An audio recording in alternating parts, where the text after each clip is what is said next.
Ito ba? Okay. Magandang gabi po sa ating lahat at inyo pong napanood ang mga pelikulang gawa ng Miracle Creative Productions, isang Filipino group sa Dubai, at inyo po napanood ay yung 1714, Abo, Jonah, Larong Pinoy series, ang Tumbang Preso at Pico. At ngayon makakasama natin ang mga membro o mga bumubuo dito sa grupo ng Miracle Productions. Pero bago natin sila ipakilala lahat, meron po tayo kasama ngayong gabi. Makakwentuhan din natin siya bilang siya ay taga dun din. Kumbaga, mas may perspective ko siya para siya yung taga-clarify natin kung totoo nga ba yung sinasabi ng ating mga guests mamaya. Ganyan. Siya yung lie detector. Pero batiin natin, hello, kasama natin yung Steve JM. Hello JM, kamusta ka? Ibigin po akong hindi kayo representative. Merong hapon. May wala tayong rapon. Yan, Yan, kailangan din tayo kalokohan. Pero makakasama natin siya, siya yung ating co-host for tonight. At Kasama natin ngayon ang mga miyembro ng Meraki Creative Productions. Tatawagin natin sila isa-isa pero mas kilalanin natin sila. We have Sir Gilbert Belleza.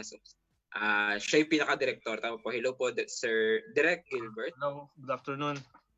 Ayan. At ang kanilang screenplay writer or script writer, si Direct Atonic daw. Hello po. Hello po.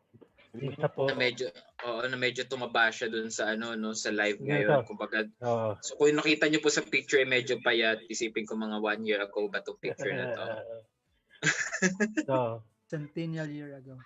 Centennial year ago. Ayan. At kasama din po natin ang president ng Meraki, si Sir J.R. Jimenez. Hello po, Sir J.R. Hello po sa lahat ng nanonood. Good evening. Ayan, nag-artista din yan eh. May silang pelikula na siya yung artista.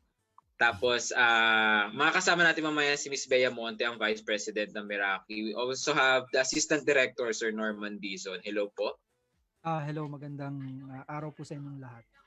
Yes, ayan. Dahil nga nagkakagulo-gulo tayo ng time zone kasi sila nasa Dubai at nasa So okay lang po na may magandang araw at magandang gabi sa magbate. Depende na lang kung sino audience natin. Ganyan. At kasama din po natin CJ Sobrevilla. Diyan nga ba siya? Assistant script. Ayun, si CJ Sobrevilla. Inisip ko lalaki to. Nakalimutan ko. Christine Joy nga pala. Pero hello po, Miss CJ Sobrevilla, ang kanilang assistant script writer. Hello. Hi, good morning and good afternoon para safe. And good day to all. Good evening pa. Good evening pa. For all time zones. Para welcome sa lahat. Pero ayan, hello, kamusta po kayo ngayon dyan sa sa Dubai? Kamusta bang COVID dyan? Mas safe ba? Mas comfortable ba? Or medyo strict yung mga rules? Kapag wala po nag-recite, mag-index card po tayo. Index. Ako po na index card. Bumuto na pa ako. Pisahan mo na, mas kinano. Ikaw na lang, JM. Sige. Kamusta daw COVID dyan sa Dubai? Ayun, sana love life na lang siya kasi kahit na pinagtatabuyan, ayaw umalis. Ito ko sa'yo. Puro ka ganyan. Last mo na rin guesting to pag umugot ka pa ulit. Sir Ato, kayo, kamusta ba ang COVID dyan? At baka ba dahil sa COVID? Ganun ba yun? Hindi naman. Nagkukulong lang dahil kasama tayo doon sa mga delikado. Yun. Anyway, senior citizen? Hindi. Basta, yun. Meron mataas ang recovery rate sa Dubai. So, medyo kumpara natin sa Pilipinas. Medyo delikado sa Pilipinas dahil yung mga tao hindi sumusunod sa batas. So, dito naman ng mga tao, lahat kami sumusunod. Wala kang makikitang taong walang face mask sa daan. Parang gano'n. Balita ko, laki-laki penalty. Oo. Magkano bang penalty kapag nahuling walang face mask?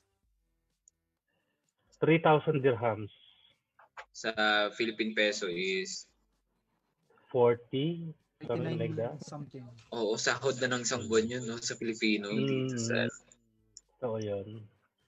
Ayan. So, habay nito natin mamaya si Miss Bea, pero kilalanin muna natin itong mga kasama natin, si Sir Ato. Kayo po yung pinaka-screenplay writer. Tama po ba? Nung Meraki? Yeah, isa ako sa mga nagsusulat. Doon sa mga napanood natin. Tatlo sa kanila yung nasulat ko. Pero ano po talagang trabaho nyo sa Dubai? Sa Dubai, consultant ako. Ibig sabihin, nagsusulat ako ng mga polisiya, mga standard procedures ng mga kumpanya. Parang ganun. So, nagsusulat din. Pero technical writing siya, hindi siya katulad sa pagsusulat ng script na medyo creative tayo. Parang ganun.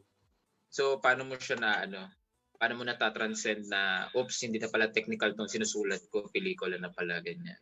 Or minsan ba nagkakalituhan ka na, ganyan? Hindi naman ako nalilito. Siguro yung discipline na lang na attention to detail nandoon. Pero kasi mas mahal ko yung pagsusulat sa creative form kaysa sa technical.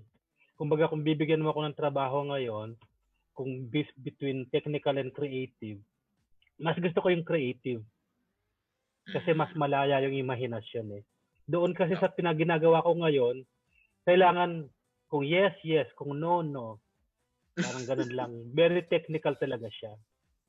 Oo. Ayan. From one writer to another, Miss CJ, kayo naman,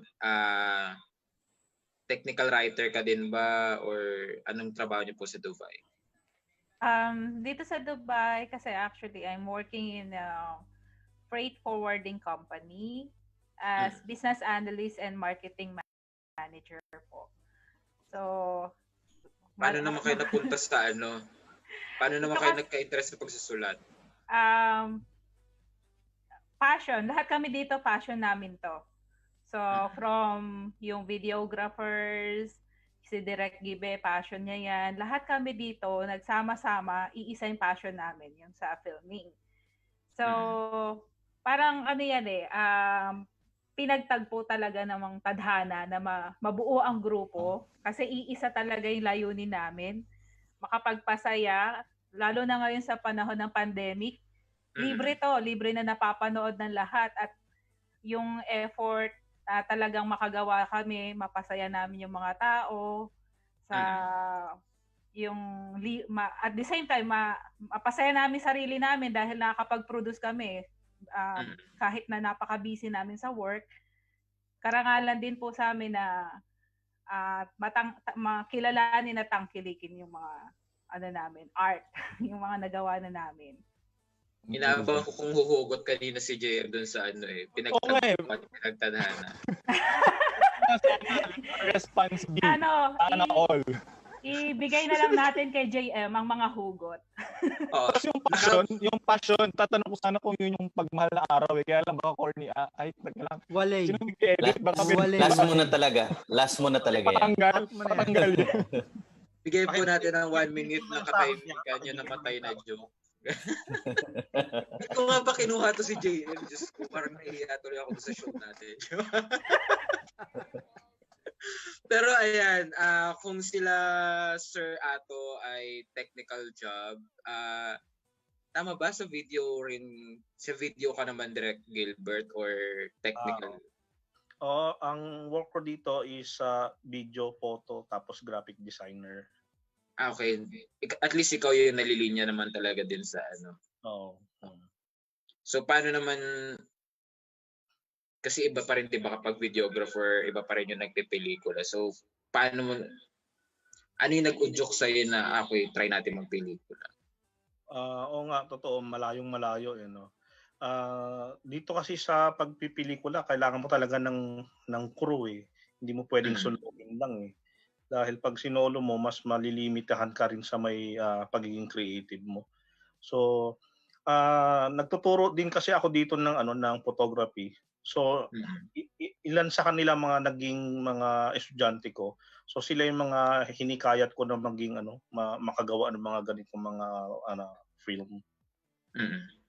So, ikaw yung nahihikayat ba sa kanila or sila yung nahikayat? Parang parehas eh. Parang hinikayat ko sila, hinikayat din nila ako. Nakita ko sa kanila din kasi yung yung eagerness nila na Yun. Ang tawag doon JM, mutual understanding. Meron din kasi kami MU eh. Yung MU ko kasi malabong usapan eh. Sorry na. corny na naman. Malapit na talaga. Napakadali pindutin nung kick to the studio, no? Yung next joke ko, lalagyan ko ng sound effects para medyo doon natin dadalhin na. Sige. May eject button ba kayo dyan? Meron. Konti pa, mga 3 points pa, JM. 3 points pa. Ba, gusto mo na mag-volunteer, JM? Lagi na lang ako nagpapaubaya. Baka this time naman, hindi mo na ako mag-voluntary exit. So, shout out sa mga grade 2 mansanas dyan. Uy, pero may problema yata sa audio mo, JM. Try natin mamaya. Nagpuputol-putol. Hindi ko alam kung ako lang siya, pero Pero naman tayo kay eject button na lang, no? Yeah. Pero kilalalanin naman natin, Presidente ng Meraki. Hello, Sir JR. Kayo naman, paano kayo napunta sa pagpipelikula? Okay, yung kinukwento kasi kanina ni Direk Gibe, I am one of his students.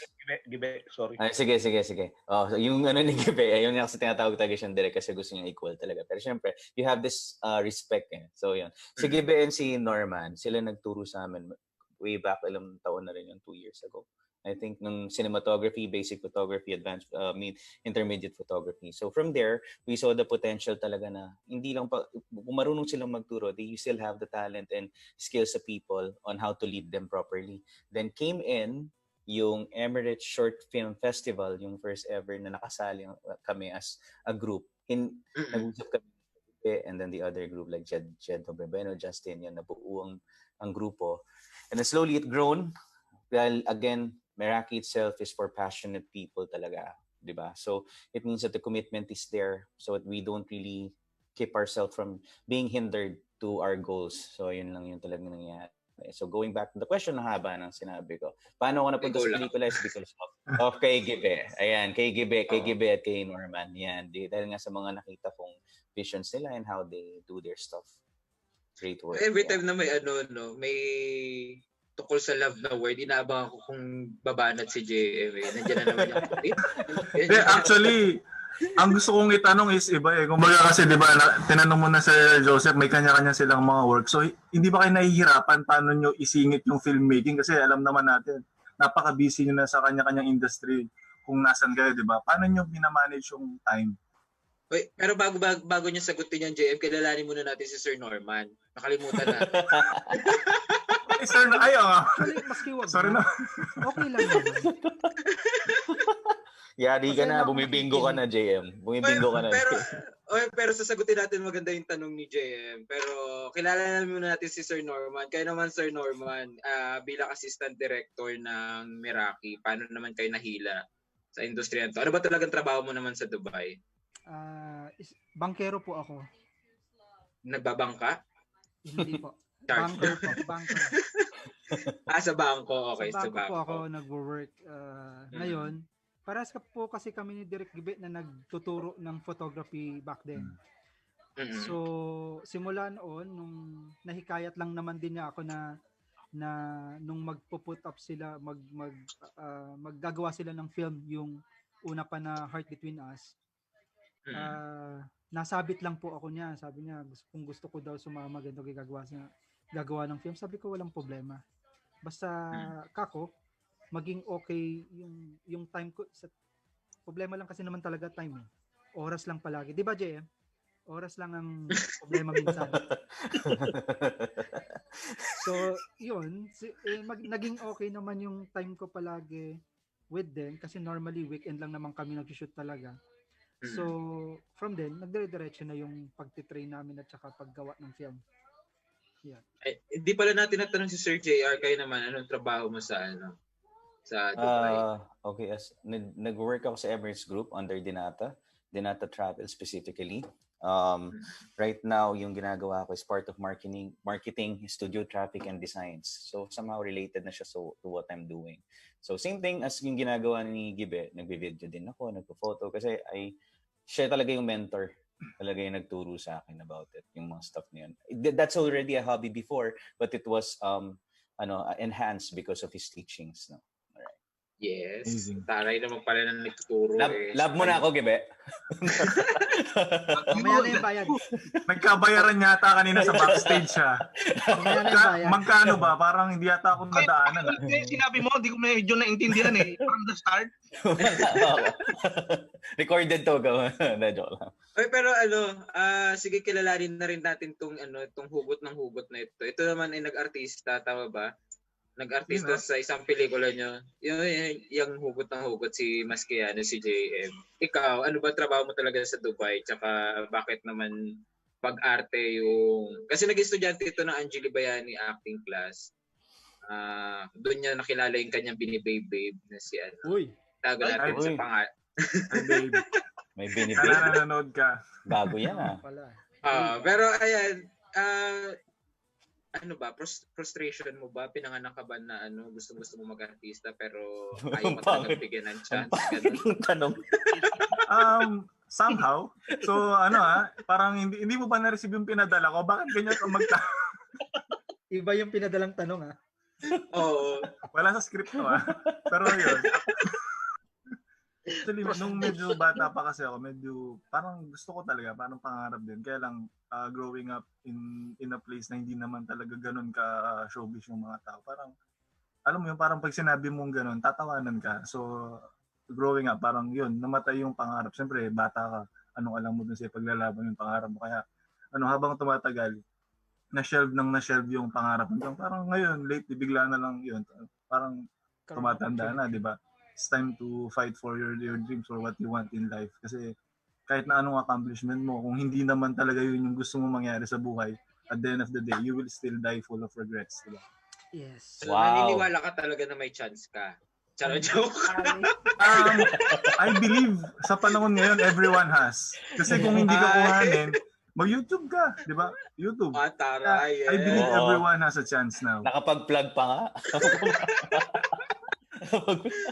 Ayan, so kilalanin pa natin mamaya. Kilalanin pa natin mamaya si Miss Bea kasi hindi pa natin siya kasama tonight. Pero ayan, alamin natin yung inspirasyon dito sa mga pelikulang to. Yung unahin natin yung 1714. Graded recitation po ito. No, feeling ko naman kasi parang tayo-tayo productions yung tawag din sa inyo kasi halos sabi nyo nga yung ang director, nag-artista habang nagka-cameraman, ganyan. So ito bang 1714, sabi dito is kasi it's a drama that showcases sibling love in the time of COVID-19. So ibig sabihin itong pelikula to is bago lang ginawa. Ano ba siya? Inspired by true to life story? Nangyari ba siya somehow or nakwento, ganyan? Actually, ang background talaga ng 1714, nung sinulat po siya ni Sir Ato Nicdaw, ang senaryo po niyan dapat sa hospital. Then, kasi marami po kasing mga limitations dito sa Dubai, which is mamaya itatakal po sa atin yan ni Mr. Norman Dizon. May presentation ba siya? PowerPoint. May PowerPoint siya. Kung ano yung mga do's and don'ts dito sa UAE. Kasi ano dito stricto talaga dito. Marami kang dapat iwasan or else you have to pay fine. And like what I said before, ginagawa po namin to as yung free. Lahat po kami dito, hindi kami sumasahod and this is not for monetization purposes. Entertainment purposes lang siya talaga. So going back to 1714, yun nga po, hanggang sana it was decided to shoot sa area, doon sa isang bahay lang po, na magkasama lang din po yung mga characters namin, yung mga talents. And due to limitations na rin po, dahil nga sumusunod lang din po kami sa batas, yung social distancing and so on, naging maingat po kami while shooting the film. Actually, from our direct Gibe or kay Gibe, nag-submit lang po siya sa amin ng materials on how to follow. Kung paano po para siyang virtual directing at the same time. Opo. Then yun lang po. Kung makikita nyo po doon, napaka-limit and dalawa lang po yung cast and talents and yung cameraman and so on. So, the story of siblings, hindi po siya based on true story, but this could happen in real life situation na di ba po ang naging senaryo sa Pilipinas puno na ang hospitals. Wala nang facility para to accommodate COVID patient. So home quarantine si Mia. Kaya sige. Pero ano ba siya? Somehow similar din siya sa nangyayari diyan sa Dubai sa mga Filipino community din. Actually, ang senaryo na binigay po namin is Philippine scenario. Kaya kung makikita nyo po, base sa kung ano po nangyayari sa Pilipinas. Kasi dito po, hindi naman po nangyayari talaga yung gano'n. Most of the time, kinukuha po yung pasyente and they were transferred to a hotel facilities and being taken care of the government for free. Nangiinggit si ate. Pero Pero ano just to Not all. add, hindi lahat. Kasi meron akong Hindi lahat, na-interview dun hindi sa lahat. vlog ko na pinag-home quarantine din siya. Oo. Kaya, Usually, home quarantine happens to asymptomatic patients Symptomatic, naman. mm, But if you have symptoms, they're gonna take you from your home and then dadaling kayo sa quarantine facilities. But then if it is declared as asymptomatic, which is they said na parang negative na rin siya, they will advise you to be home quarantine for 14 days. And then you will undergo twice of COVID testing. Kapag meron na pong negative, then you are free to go naman. Pwede na kayong bumalik sa work and depende sa companies. maraming salamat po. No? Sana naririnig ng Pilipinas itong mga ginagawa ng ibang bansa. Charot joke. Pero ito namang pelikulang Abo, wag na natin tanongin si JM kung bakit kinuha niyo siya dito sa pelikulang to. Pero sino po ba nagsulat itong Abo? Bali, ako rin yung nagsulat nung Abo. Actually, yung original script ay hindi iyang na-i-present. Marami siyang revision kasi mayroong mga tema na hindi pwede sa batas ng Dubai. May limitations din with regards sa theme. Okay. Kung napanood niyo po, ang original character ni Kyle ay isang bakla. Doon sa unrevised original version. Pero inalis namin yung lahat ng elemento ngayon at nag-focus kami doon sa pagkakasakit niya. Parang hanggang sa nabuo namin siya, nagkasundo kami ni Gibe na i-present siya as a hardworking OFW who happens to have a best friend, girl best friend na nagmamahalan sila pero hindi nila ma-express. Parang gano'n sa kanya. Na nagsimula pa ng pagkabata nila. Ikaw, Jay, may tanong ka ba kay Direk Ato regarding doon sa natanggap mo yung script? Wala ka bang question doon sa gagawin mong pag-acting doon? Actually, nung first kasi yun yung first project ko, tapos nahihiya ako syempre, parang nahihiya ako magtanong. Pero ano naman, Okay, may chance ka na magtanong kay Ato. Anong gusto mo itanong kay Ato? Sir Ato. Bakit ako? Bakit ako? Actually, si Gibe ang nag-direct, ako lang nagsulat. Parang gano'n. Si JM, sabihin ko ba yung totoo, JM? Sige lang. Ipapalabas ito. Okay lang. Okay lang. Actually, third choice siya, pangatlo. Okay lang. Alam niyo, sir, nandun ako sa punto ng buhay ko na hindi na importante sa akin kung first choice ako. Yung kasama lang ako sa choices, masaya na ako. Alam mo, yung yung una, nag-back out kasi conflict sa schedule.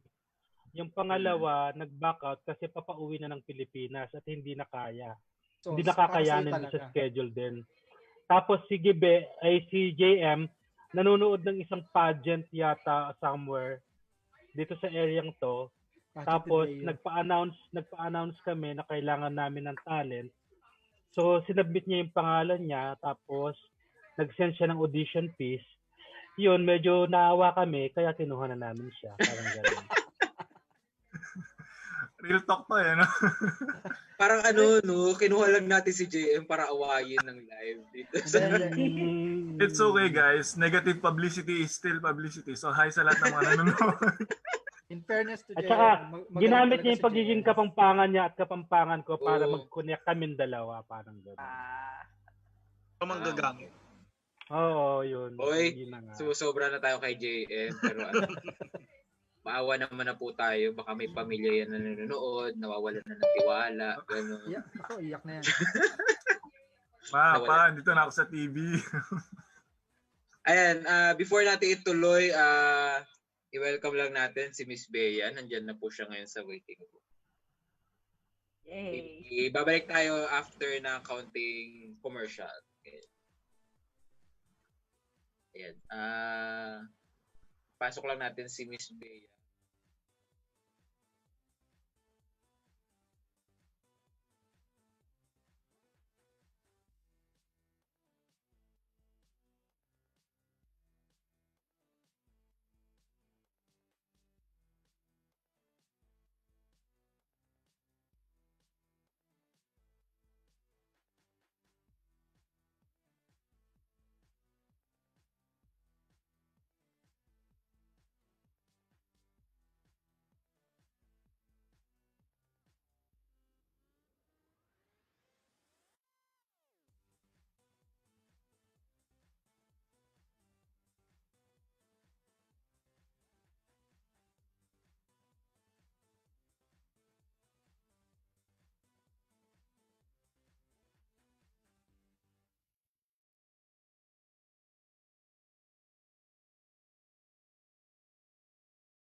Kanina kasi, ayan, kompleto na sila. Kanina na pagkukwento na natin yung mga storya ng 1714 at Abo. Pero before natin ituloy yung pagkikipagkwentuhan in regards sa mga inspirasyon nila sa pelikula, kilalanin muna natin si Miss Bea Monte. Hello po, Miss Bea.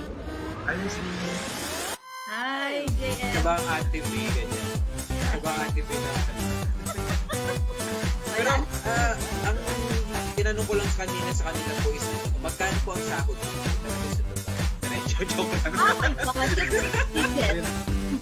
Real talk, Bigyan ka na rin wrong. Hindi Kaya nga. tinatanong ko lang po is, ano po ba talaga yung trabaho niyo po din dito sa Dubai is, tapos, paano naman po kayo kaya na tumoy sa Miraculous na pagpipiligin? Okay. Work ko dito first is to work sa Dubai. Yes, Parang marketing director talaga ako sa group of companies sa Philippines.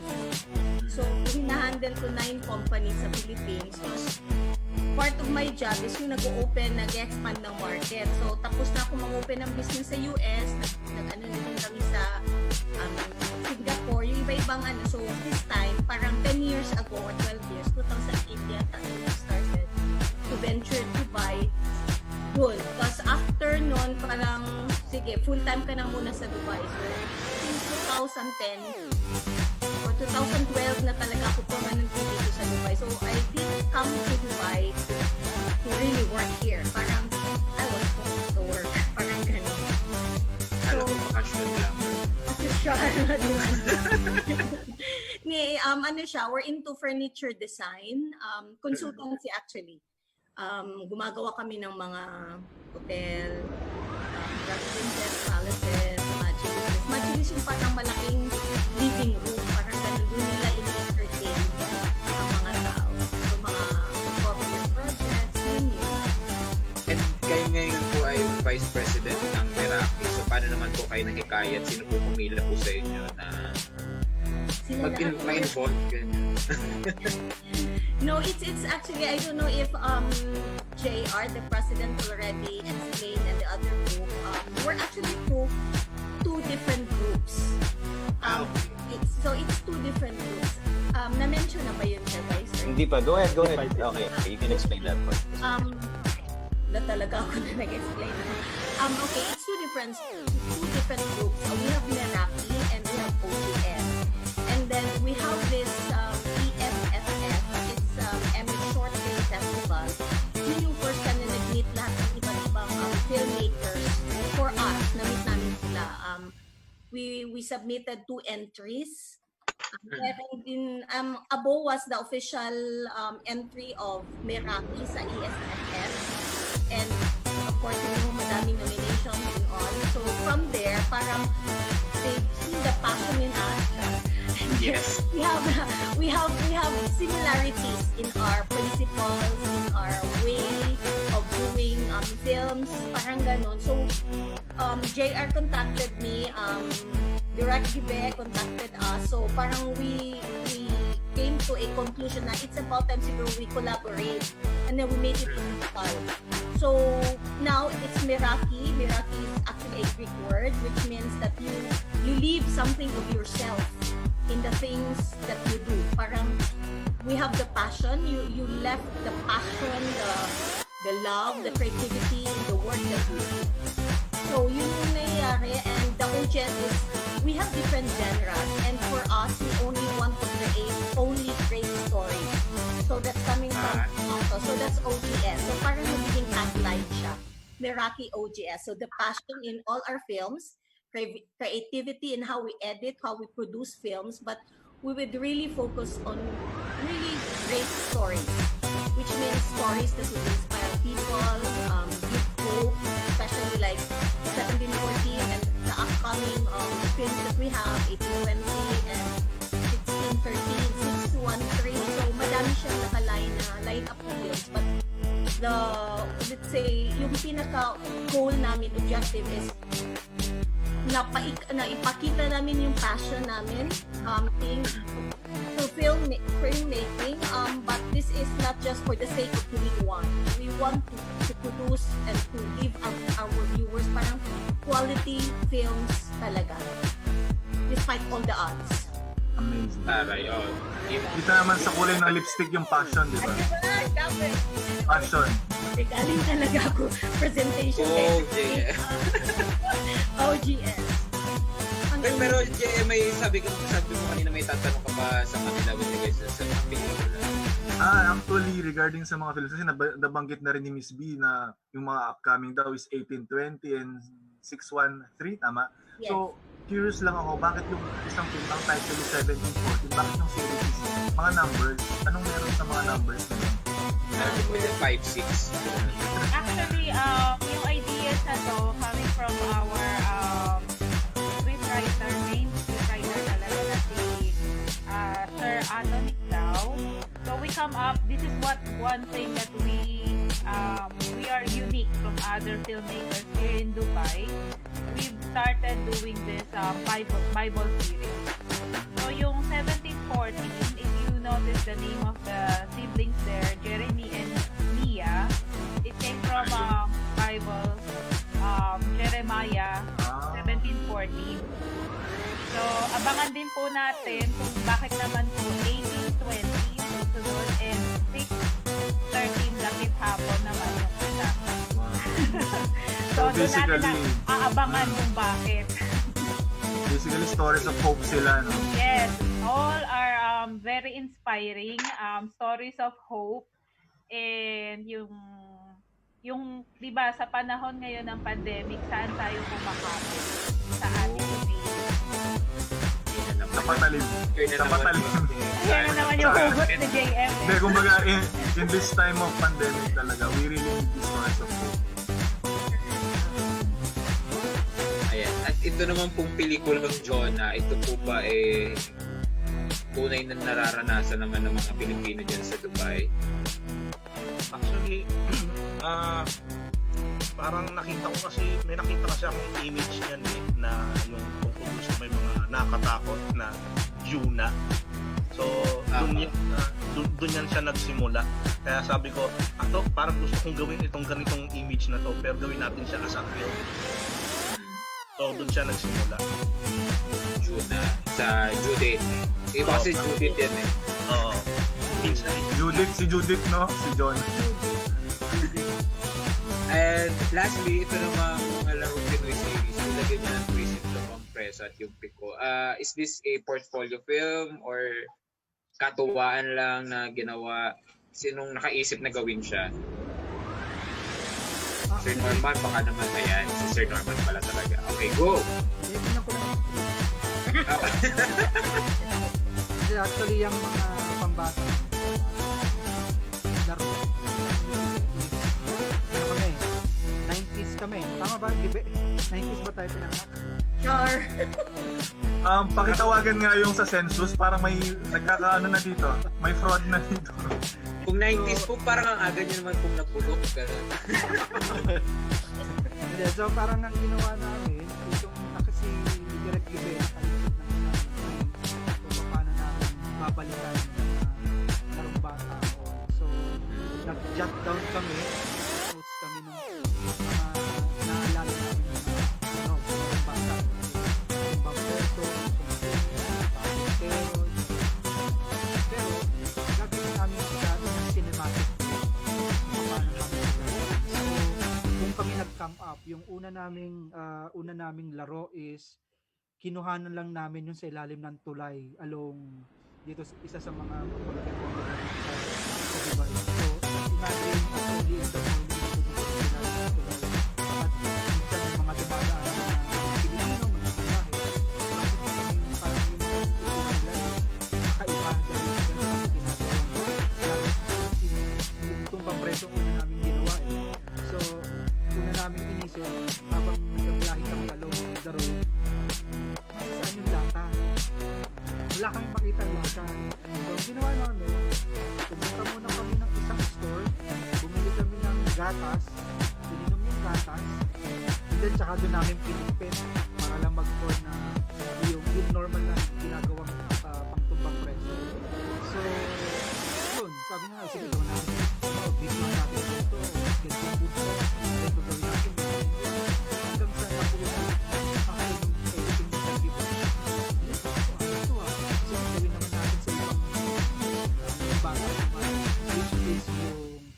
Luksong Tinik na. So yun, doon nagsimula lahat ng mga larong bata. Kaso nga lang, nung dumating itong si Paring Cody, parang restriction na yun. Parang naisip pa paano gagawin yung mga larong bata, pero dahil kay Paring Cody, lang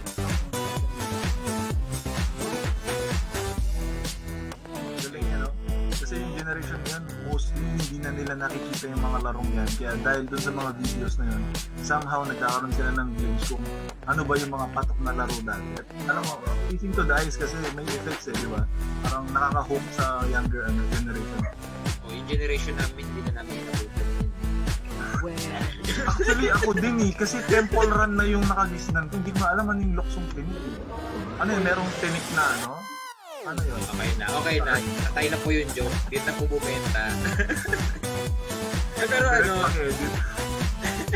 pero sino nagde-decide sa group kung or paano yung processing ba na okay, ito mo na may pitching ba na nangyari or decision parang batuhan ng ideas and then sino nag-a-approve ng stories to shoot, ganyan. Paano nagiging proseso ng part or ng group? Regarding that, to be honest, sila Gibe, yung scriptwriter natin, sila yung nagpapadre. Anyone are very open, yun yung maganda sa group kasi pag nagbibigay ng suggestion, biglang okay, let's try to make it expound pa, tignan natin ang pang ideas will this fit dito namin current situation natin. So I would say that when it comes to the decision, lahat kami, we're not limiting it to na ako lang ang mag-decide. So lahat kami mayroong say, especially if that specific project came to someone. So hindi limitado yan. So, sino lang yung presidente, sino lang yung vice president, there's nothing like that. Amazing nga, very collaborative ha. Very collaborative, nakakatuwa naman. Makamit yan si Joseph. Even dun sa proseso ng pagsulat, pag nasulat ko na yung first draft, ilalatag ko sa kanila, tapos bibigyan ko sila ng deadline na all ideas, all edits, all and everything, ibigay nyo sa akin by specific date. Otherwise, pag naisulat ko na ulit yung second draft, wala nang hahabol-habol ng mga pagbabago. Pero meron pa rin nagbabago during the production. Kasi makikita mo yung technical elements, hindi pala pwede yung ganitong eksena. So nagre-revise ulit ako hanggang sa mabuo na lahat talaga siya. Parang ganun lang nangyayari. In terms of script and story, parang ganun. Very collaborative ang grupo. So regarding that, Sir Ato, kasi kanina pinag-uusapan natin yung mga strict rules. Pero pwede nyo ba kami bigyan ng konting walk-through sa process na pinagdadaanan? Ano ba yung mga usual na mga challenges na piniface nyo sa mga ginagawa ng mga projects and how are you able to overcome them? How about index card? Actually, sa technical, medyo mahirap talaga kasi hinihimay talaga namin ni Sir Ato tinitingnan namin doon kung ano yung mga pwede at saka yung mga hindi po pwede, especially sa mga location, yung baka dumugin ng tao, yung mga magiging problema kasi. Isa pa dito sa mga ugali din ng mga tao dito sa mga ibang lahi, pag may nakita silang camera nakatayo doon o may naka-tripod doon, talagang lumalapit yan sila at gusto nila sila rin makuwanan o sila rin medyo mahirap talaga, lalo na sa side namin. Ang style kasi ng shoot namin is more on mga patago lang yung mga guerrilla, ganun. Guerrilla lang talaga. Dahil nga yun nga, syempre katuwaan lang naman namin at saka gusto lang namin talagang makapagbigay ng ng saya pa. Kaya minsan magsusulat pa lang si Sir Ato o magbibigay pa lang siya ng isang istorya. Sinasabi ko sa kanya kagad na limita ko na kagad itong mga magiging artista mo, baka mahirapan tayo maghanap din ng mga artistang ganyan.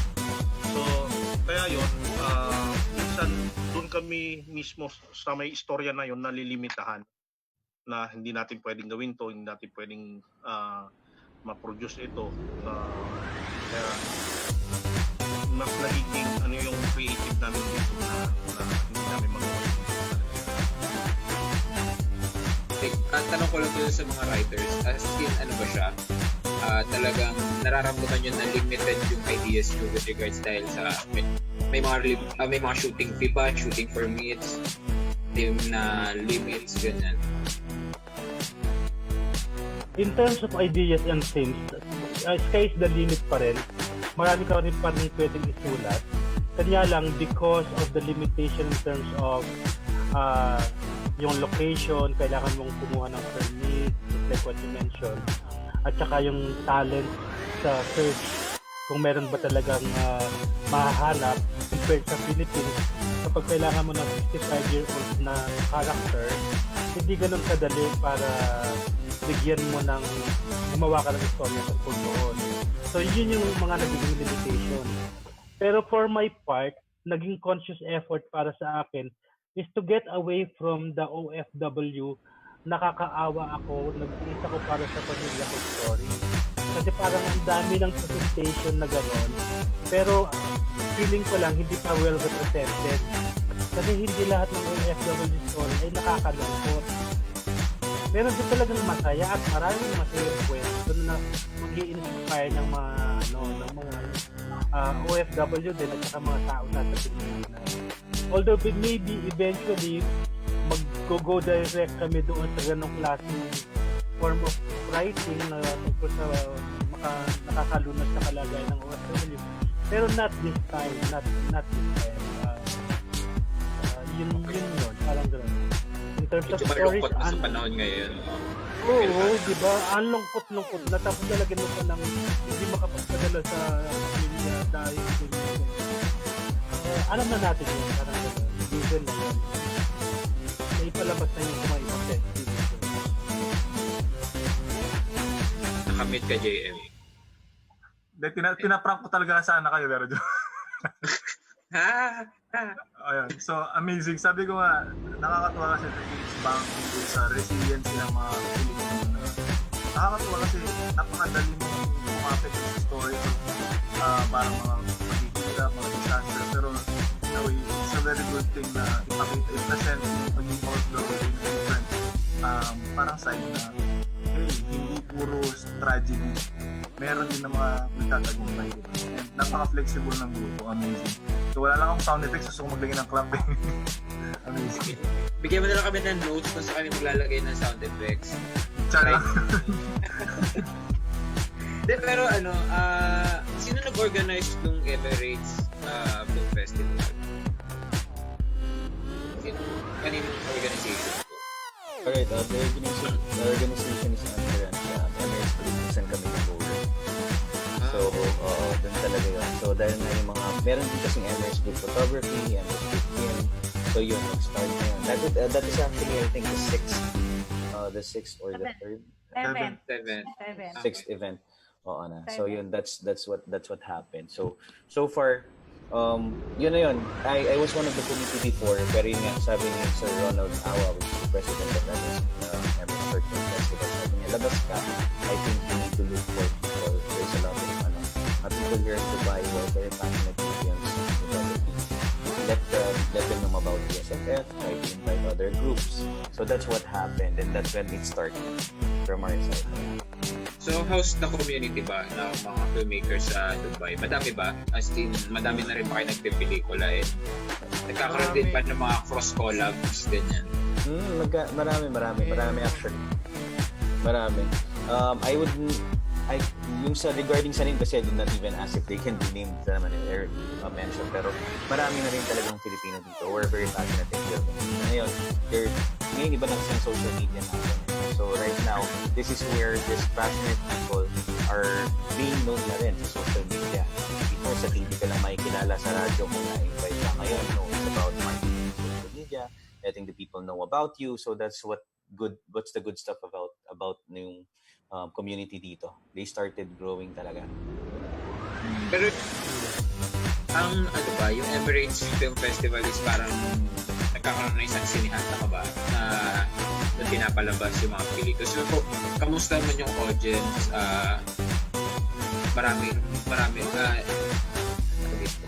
impact din ba pag pinapalabas ng mga pelikula kagaya ng ginagawa?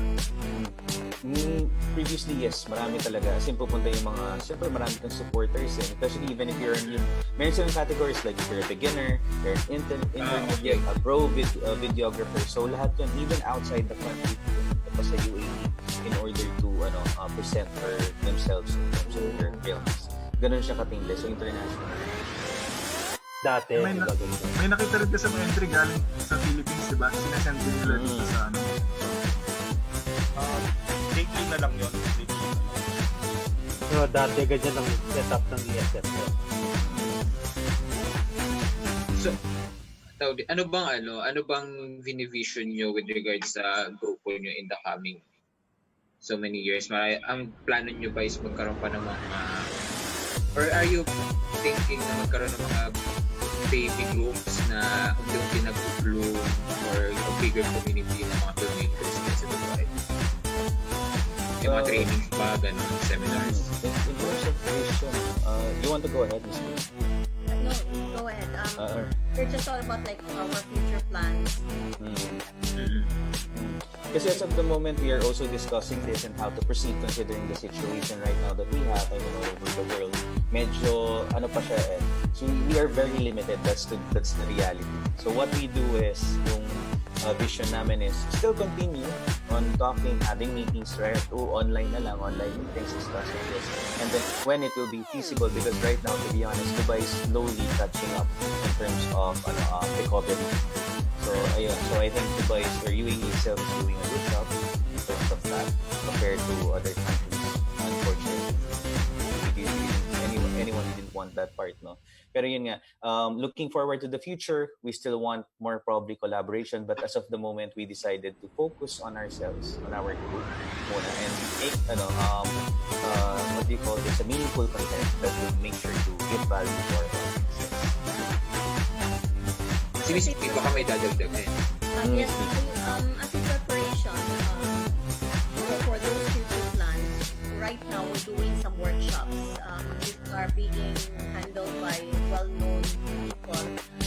Some of our group members are into acting workshops online. Sir Ato, pwede ba siya ma-mention yung script natin? Sure. We're doing a batch 27 for Ricky script writing workshop.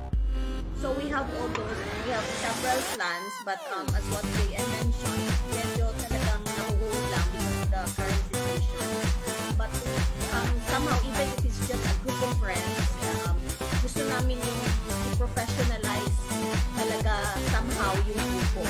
So aside from the training and workshop, we are considering also to really expand through recruitment, diba, and collaboration with the other groups or having new talents join us. Even the Ricky Lee workshop, we opened it sa community, kahit sino gustong sumali. So currently, most of the participants are OFW, 50% are Dubai-based, not necessarily part of our group. Merong taga Al-Kubar, Riyadh, Kuwait, South Korea na kasali at saka sa mga Philippines. So we opened it lahat, invited kahit ibang group dito na invite natin. So yesterday we had our day 1. So it will 3 days siya, every Friday hanggang kinonsider na kami ni Ricky Lee as officially March 27 ang kanyang period of work. Parang nabanggit kanina may recruitment, pero ilan ba talaga lang ang grupo ng Meraki? Sino-sino, regular, permanent, ganyan yung term natin. Pero sino talaga yung pinaka-active lang? Ilan lang yung pinaka-active sa grupo? Madami tayo. Yes, like, more than 20. May madami ito pala. Ito lang yung core group. Not complete yung core group, but more than 20. And we've classified it, the objective, since mas technically yung capable yung original group ng Meraki, Sir Gibe and Sir Norman are conducting also workshop para somehow hindi man at par pero unti-unti yung technical aspect ng filmmaking. So they're cascading it to everybody. Ganun sila ka-giving. Parang ganun. Gusto nila lahat pantay-pantay. So whatever one knows, dapat at least idea, hindi lang idea, but talagang gamay na din ang ibang grupo, which is really a good value for being part of the Meraki OGS. So, ano ba yung mga nyo ngayon na parang project na nilook forward nyo na aabangan din namin? Maliban doon sa nabanggit ng mga screenplay workshop, meron pa ba? Meron ba kayo mga films or short film or full length na in the making? Are you doing something for us? Kulang ba yan? May gagawin ka ng full feature film. Kanya lang kanya lang yung ibang artista uuwi na sa Pilipinas, kaya hindi namin itutuloy parang si Jay naman dyan pa po. Hindi naman siya hindi tutuloy, pero most likely it's on hold for now. Pero the story is there. The story is already there, ready naman, pero again, considering again the situation, medyo limited. So again, it's not stopping. We're just holding some of the projects, but there are upcoming projects. I would say that people will look forward. Kasi bawal ang social gathering pa rin dito sa bahay. Kahit kami, hindi kami pwedeng magkita-kita. Parang gano'n. Magkano ang penalty? 5,000 per attendee, and yung nag-gather is 10,000. 10,000. Employer yata yung Peso? 10,000. Yeah, 10 10,000. pesos ba to? Magkano ulit? 5,000. Sabihin na 65,000 pesos. 5,000. Per Pag nag-attend ka, Employer will pay it. I think the employer is about 10,000. So 120 siguro. Yung tipo na kayo mag-birthday ka, nagbayad ka pa, no? Wala ka lang dalang regalo, may penalty pa. Ano na yun, isang budget na yun sa paggawa ng film na. careful na. Nabanggit nyo rin po kasi dito sa Dubai, pwede nyo ba kami bigyan ng idea? Mga magkano ba yung kailangan to make, let's say, a short film? Ay, oo. Maganda yan. How much So, ba? Okay. So in terms of so for the person who has an idea about yung paid and yung talagang full production and how it goes, si Miss Ian. So pwede niya explain yung part na yan. I mean, she's been there for a long time. So she knows in terms of For Dubai. Average For Dubai po. average. The type we're doing. Yeah. Siyempre, it depends on the kind of film. Ganun pa din siya. Yes. Mm. If it's in us lang, I mean, in our case, we have two ways of doing it. We have our sponsors, we can get sponsors and skills. But most of the time, since, let's say, mga 10 minutes or less than 10, mga ganun, it's for our group, mostly from contribution. Since it's a passion, everybody's doing it, parang fans or yung mga, parang ganun. But for really to do a short film, quality talaga with proper considering yung mga expenses incurred, yung mga location, equipments, excluding talents, siguro mga 10,000-15,000. That's for a short film. Dubai currency. So, maximum of 15 would give us talaga may kalkyo ako ano ba? So, roughly mga 200 siguro thousand. Yes, ako. And that would be a really but this is without government licenses or mga permits. Yes, mang ganon. Grabe. Pero at nararamdaman mo na hindi mo naman ina-expect na may yung mga pakagawa ng pelikula is may nag-expect ba ng ROI, return of investment. Kasi parang laki-laki ng pera pinag-uusapan dito sa Pilipinas, magkano lang paggawa ng short film. 10 mil, ganyan. Pero hindi na namin expect na babalik pa yan, ganyan. Dyan ba? walang plans for ROI. More on ano kasi siya talagang this one is parang Passion. Passion siya. Grabe. As we get sponsors, then somehow we will be giving them media mileage. So sa media mileage, we can of course include that mga social media nila or in whatever ways. But kung wala, we don't really expect more on siguro if you put it in YouTube, then you get more, then you have monetized dahil sa siguro ganun. But for now, kasi for us as Miracle is just passion to inspire people. Yun talaga yung parang main objective. Kasi hindi basta-basta yung andito ka sa labas, yung alam mo the feeling of being away from your family, working, the environment is too different. So parang outlet na lang din ng grupo. And then yun, parang if it's an outlet sa pagod mo, yet like yung feeling mo, nakakapagbigay saya ka pa rin sa mga viewers. Ganun lang for now. But we hope to part of the future kung naman we can have ROI na pakinggan. Yeah. But we do not what we don't want to do is to ibaba namin yung level ng mga kwento namin para lang mapagbigyan yung audience dun sa mga tipong mga topic na medyo may kababawan pero ginugusto ng mga tao. Parang wala pa, hindi ganoon ang direksyon ng gusto namin. Parang binabalanse namin yung ano yung gusto ng audience at ano yung naiisip namin kailangan ng audience. Hindi lang yung palaging ano ang gusto ng audience. Kasi kung palagi na lang gusto ng audience, siguro ang mga topic natin, pwedeng yung mga napapanood natin sa mga social media pages. Di ba pwedeng mag-TikTok na lang tayo? Kasi ang daming ng TikTok, di ba? Parang gano'n. Pero ayaw natin bumaba doon sa, hindi ko sinasabing mababa yung level nila, pero sinasabi ko lang, ginagawa na nila yun. Sa kanila na yun. Hanap naman tayo ng sa kanila para sa at yung sabi nga, only great story. Palagi kami pumupunta sa direction na to. Pag ayaw yung kwento, wag. Parang gano'n.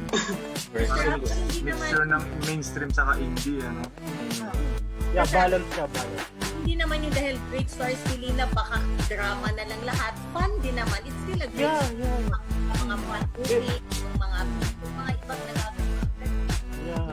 If you're going to our page, meron kang mapapanood naman ng series which is comedy. Ako personally, hindi ko sinulat ng mga yun, pero nakatawa talaga ako sa Manol yun.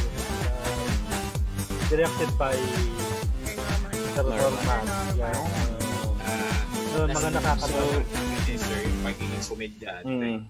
So yun, just to clear out in terms of funds, no? Just to give an idea dito, Joseph. If you remember, nagpumasok kami sa yung mga students niya, yung mga nagtutinuruan nila Norman, nila Gibe. Kami yung mga we were able to get our own items, our own equipments. So what Meraki OGS is doing, whoever have those items already, try namin i-gather lahat. O kailangan natin ng lights. Si Jay may lights yan. O yung isa may camera. Okay. So this is how we progress. Kumbaga how we were able to do stuff. Even though low budget film kami. Or kami lang yung nagpo-produce sarili-sarili namin. And sponsors came in after seeing those stuff. Like I can name probably Sony because yun, Sony recently is the reasons naging namin pinaka-latest namin sponsor for specific type of people. Actually, ganyan naman din yung sistema dito sa Pilipinas, lalo na pag mga regional independent na productions. Kung kaibigan mo may camera, bigyan mo na lang kahit muna papaano kasi talagang kapag may budget, mag-aalat naman. Pero more of kaibigan system or sponsors talaga. And that's what's make a community. Parang tayo na lang din naman to, tayo na rin magtulungan. Exactly. Sila yung mga hindi nag-iiwan JM. Sila yun. True. Grabe. Pag ako ba ako lumugot, pero kayo pwede na. Parang, asan yung natin dito? Pero ina-address namin sa'yo. So with that, siguro, ang tanong ko lang siguro sige, as a group or bilang mga alagad natin. So, habang nandito kayo sa Dubai, how do you want to be remembered? As a group, how do you want to be remembered? Taray. Anong anong klaseng legacy? Kasi ano tayo, kumbaga transients lang tayo dito. So, for example, yung time Tito na Boy, naggawa- ikaw ba yan? Total, Boy ano Abunda, lang, ikaw ba yan? total member ka ng Miracle, ikaw pa rin sumagot niyan. Oh, Pakisagot Tanong. daw. nagtanong ka pa ha? Paki-edit nga natin yung part na yun. Huwag natin sa JM, Pwede may pang Miss Universe question ako kung kailangan sagutin niyo. Pero sagutin niyo right now. Kasi ano eh, vision yun, kumbaga. Hindi, parang ang tanong niya kasi, ang tanong din talaga ni JM, kung i-revise natin ng konti para mas generic. Bakit nga ba kayo nagpipelikula in the first place? Diyan sa Dubai, knowing na hindi rin naman siguro kayo, unless pangarap niyo dyan na kayo maging forever, ganyan. So bakit nga ba kayo nagpipelikula? Kanina, sabi niyo kanina, passion, you just want to bring happiness to people, pero is that it? Yun lang ba talaga yung mission nyo, or bakit nga ba kayo nagpipelikula talaga? Ako kasi, kung ako sasagot niyan, on my part, sa hectic ng schedule, sa workload, stress, ito ang aking pinaka-stress reliever. And as a scriptwriter naman ng grupo, alam mo yung marami kang kwento, bakit hindi mo isulat? Why don't you share it? Tapos kapag na-share mo yon at na-appreciate ng iba, ang sarap sa pakiramdam. So, yun yung part ko. I think, let's give the, ano naman kay Sir Ato kung bakit yung sinusulat yun yung napaka-inspiring stories niya. Ako naman. Ikaw pala, sige. Go, Sir Norman. Ako naman kasi, siguro gusto kong marinig yung Miracle na mga gawa ng Miracle, yung katulad sinasabi ko ng napapawan lang yung mga kwento. Gusto ko makilala ang Miracle na kakaiba yung mga kwento na ginagawa. As a team, as a group, as a whole, yung gusto ko makilala ng ibang tao. Any other answers? The other one. Pang Miss Universe na reply sa pang Miss Universe na question ni JM. Rest keeps a locutor. The thing speaks for itself. So it's Miracle OGS, and that's the answer. Explain what Miracle is. It's a passion. You put yourself, you leave yourself, something of yourself in your work, which is love, the beautiful passion, and hopefully great stories. Guys, Naka-trademark nila, no? Amen. kaya it is Send not you candidate something. number 2. Ha? Thank you. Nadala nung lipstick. Charot. Correct. Hindi, pero ayan, before ko ito kasi meron kami laging binibigay na parang Miss Universe question. Hindi talaga kasi si JM yung ating Miss Universe question. Pero may pang Miss Universe question kami sa lahat mga nagiging guest namin dito sa quarantine. Pero before that, magpa-plug lang ako. Today, nag-open yung Activista Human Rights International Festival. May mga pelikula dyan. And may mga forums about human rights. Abangan nyo yan. And opening din kanina ng Daang Docu. For this week, ang tema nila is martial law. So, mga documentaries about the martial law. Mapapanood yun ng libreng-libre. Just visit Daang Docu website. Tapos, September 20, we have an online forum special by Akor PH. Ganito kami ngayon. Ganito kami noon. Ganito pa rin pa ngayon. Pelikula Paninilan Pagpalag, in partnership yan with Quarantines, Regional Filmmakers Network, and Nakila Activista. And September 20, baka may mga taga Isabela Province sa inyo from Kawayan City, mga pelikula nila. September 20, papalabas yan. At September 22, in Focus Human Rights in Films, North Luzon in Focus, with Activista Nakila and LCGI. Makakapuntuan natin dito, filmmakers si Nonilan Abaw, Haimus Domingo, Carla Pulido Campo ng Doc TV, and Mark Lester Valle ng Walang Rain sa Loob. Kaya yung mga abangan for this quarantine. So, syempre, yung mga pelikula nila, mapapanood pa rin nila. Itong mga pelikula ng Miracle, mapapanood nyo pa rin for tonight.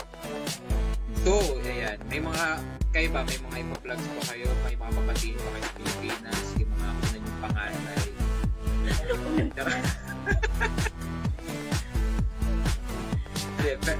May mga papatiin pa or pa-shout out? Sige, ako na lang. Batiin ko yung anak ko na dito na meron sa for almost 2 years. Yun lang yan. So the name Ipa Jimenez, if you're gonna watch this someday, you'll be so Inapanganay mo kasi naman. Sir Norman, bakit parang yung boses mo parang yung guest nung naka-block lang yung muka? Bago nga yung boses eh, no? Naging si Barney. Parang nagbabalik na naman si Barney eh. Eh po, Sir Ato, direct, ayaw nga pala tawagin direct. Pero Sir Gilbert, 1820 coming soon. 1820, okay, sige. Abangan natin yan. May poster na ba? Trailers? Wala pa. Wala pa. Sige, abangan natin yung 1820. So, JM, ikaw, baka may gusto ka rin i-vlog. Yung vlog. Pwede pong mag-vlog, sure. Yan. Oh, go. So yun nga po, no? So if you haven't done it yet, mag-subscribe po kayo sa channel ko, Maskinano TV. Yan, yung spelling niya yung sa pangalan ko po. And meron kaming merchandise ngayon is Marok Apare. So simula kami ng clothing line na mga, ayan, nakita niyo sa screen. Tapos, wow, ready? Ready? Baka naman. So, ang project namin is mga baybayin inspired na t-shirt. So meron kami yung kanina is yung matagumpay. May Elijah. Tapos, pero basta ito, meron kaming latest namin yung alagad ng sining na baybayin inspired. Yan. So, yan yung mga t-shirt namin. So, if you would like to have one. Wala nakarating sa akin yan. Namin sundin. So, if you want one, PM lang kayo sa page ko naman, Kinano TV. Or pwede rin sa akin personal page. Lecture po yung page para mapalo. Makakaabot ba ng lugar? Let's see, guys. Let's pray for it. Bumibili si Barney. Pagbili. For now, it's available in the Philippines. Pero let us see kung ano. Kung may mga sponsors tayo, let's see if it can reach to buy. Thank you, Sir Joseph, for having me. Ayan. So, sige. Sasagot ka din doon sa Miss Universe question natin para... Napuputol yung net. I think I have to go. So, ayan. So, JM and Meraki, ang ating Miss Universe question lang. Pag-isipan niyo kung hihigyan ang sagot dito sa kanya. Napakahirap nito talaga para sa oras para siya sa content. Pero ang tanong lang naman natin, ayan, ito na yung pandemic. Sabi nyo kanina, minsan yung sariling paano nyo yung pelikula. Or minsan, ang hirap-hirap with regards sa mga rules, daming strict implementations, may mga limits. So, ang tanong lang naman po namin is, bakit na ba kayo nagpapatuloy? Okay, so I think it was explained, no, prior ni Miss B. Kasi nga, it's about our passion that we want to explore. Individual reason tayo. Bakit ka nagpapatuloy? Kasi naniniwala ako na maraming pagkakataon, like ako, to be honest, naniniwala ako sa grupo that we can create more inspiring stories that give values and the meaningful content to all the audiences. And particularly, I am happy to be with these people which you are seeing right now sa grupo. I am very much happy to collaborate with them, work with them, and spend our time together in creating this what we call this art.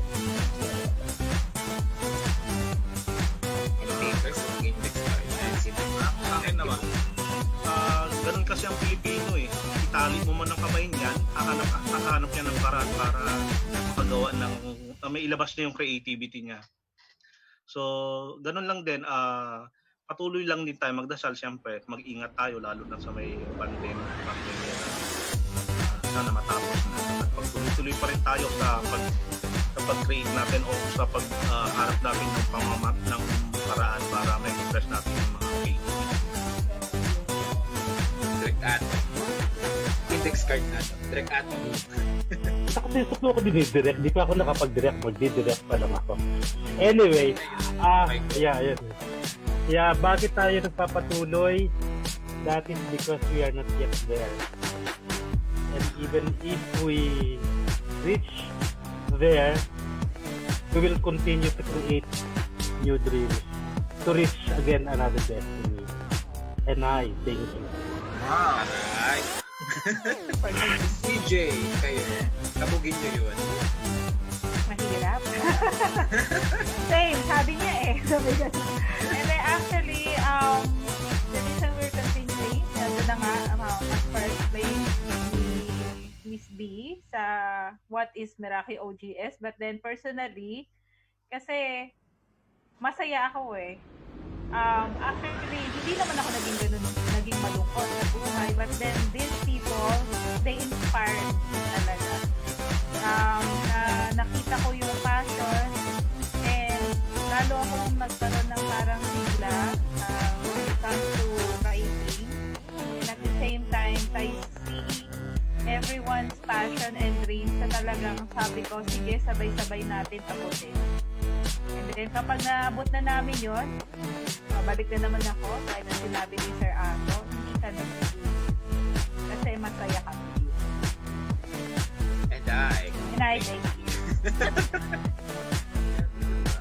Sir Norman, kayo. Papatuloy. Yung kakatakot. Palitan mo nga yung boses mo. Nakakainis. Palitan mo. Hindi ba yun yung normal niya? Parang Hindi. Okay na. Yan. Bakit nagpapatuloy? Ako, kasi dahil I like working with this kind of people na nandiyan talaga yung passion nila sa paggawa ng film. And at the same time, gusto ko na wala man ako sa mundo, mapanood ng anak ko yung mga nagawa namin film. Kasi itong anak ko, mas drama na yung ginagawa namin film, pinagtatawa na ito. So napapasaya ko pa rin siya, mas mawala na ito. Yun lang. Okay. Miss B, kayo, baka may dagdag pa kayo doon sa sagot nyo kanina with regards sa Meraki and OGS. Siguro, iba na naman, personal, di ba? Parang first love never dies. Di ba? Short and sweet. Kabog si JM, patay. Di ba, JM? Kasi nga, I really love doing films, shows, and na-stuck yun siya because I have other things to do in life. Parang ganun. Then, at this point in time, parang yes, I've done a lot, but you still want to do something na gusto mo dati. So, gusto mo ipapatuloy yun, pwede pala. And then, aside na gusto mong gawin yon, wala ka pang naipakita talaga na as Sir Ato mentioned, we're not there yet. It's more on the people. Kasi guys, gusto mo, kung ayaw mo yung mga kasama mo, wala di ba? It's the people around you that makes the load lighter.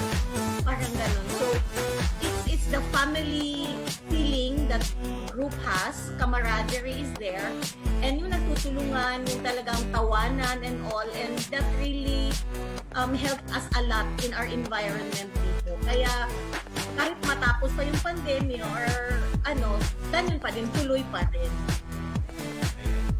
Thank you. The people around you are the people who eat the food that you cook always. Yun pala. Oo, ang saya-saya kaya pag kumakain sila ng luto ko kahit hindi masarap. Uy, grabe naman. Hindi masarap yun. Hindi namin kakainin ng hindi masarap. Nakulangan ako sa sabaw. Yun lang, kulang lang talaga sa sabaw. Tingnan natin kung may sense itong finale words natin sa sagot ni JM. So, JM, bakit ka nga ba nagpapatuloy? So gaya ng sabi nila, kasi naniniwala kong patapos yung point ko. So when you hit rock bottom, there's no other way but up.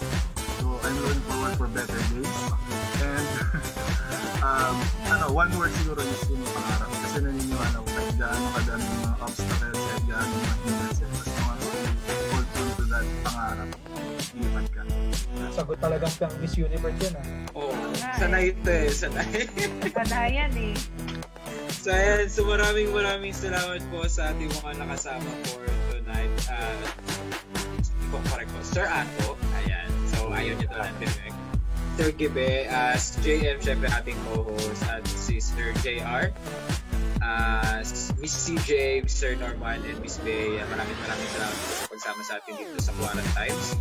Sa pag-share ng inyong community dyan po sa Dubai. Sana marami pa tayong abangan na makapanood.